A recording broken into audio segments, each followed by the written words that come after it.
Hey there, Scott here with Saws on Skates. Today I'm going to show you how I made this sign for my DIY truck camper. This was an easy project made with scrap wood and a stencil provided by Stencil Revolution. I started by cutting pieces of 1 3/8 inch scrap wood to 13 3/4 inches. To make the round sign, first I needed to glue the individual pieces together to form a single square panel. When the glue was dry, I grabbed my random orbit sander and sanded the panel with an 80 grit sanding disc.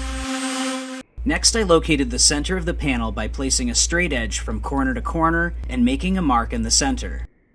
I wanted my sign to be about 12.5 inches in diameter, so I set a compass to 6 1/4 inches. I placed the compass on the center mark and drew a circle. I used a jigsaw to cut out the circle, making sure to leave the pencil line.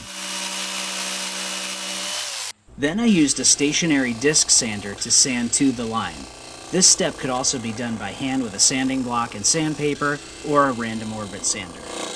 I installed a cove bit in my router and routed a decorative edge on the sign.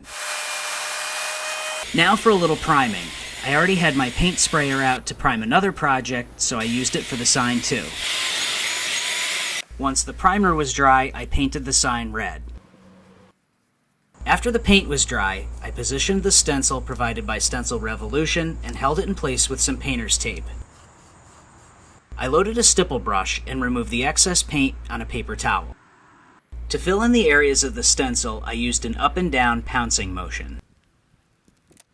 I also wanted to add some words to my sign, but I'm not good at painting freehand, so instead I'll show you the simple trick I used to get the freehand painted look. First, I used my computer to print out some text and then cut it out with a pair of scissors. I positioned the text where I wanted it on the sign and held it in place with some painter's tape. I traced the outline of the text onto the sign with a ballpoint pen. This is the first step to getting the freehand painted look. When I was done tracing, I slowly peeled back the paper. Now you can see what the pen does. It makes a slight depression into the wood. Oh, before I completely removed the paper, I made sure all of the letters were traced and I fixed any spots that I missed. Now all I had to do was paint within the lines left behind by the pen. After the first coat was dry, I applied a second coat and touched up any light spots.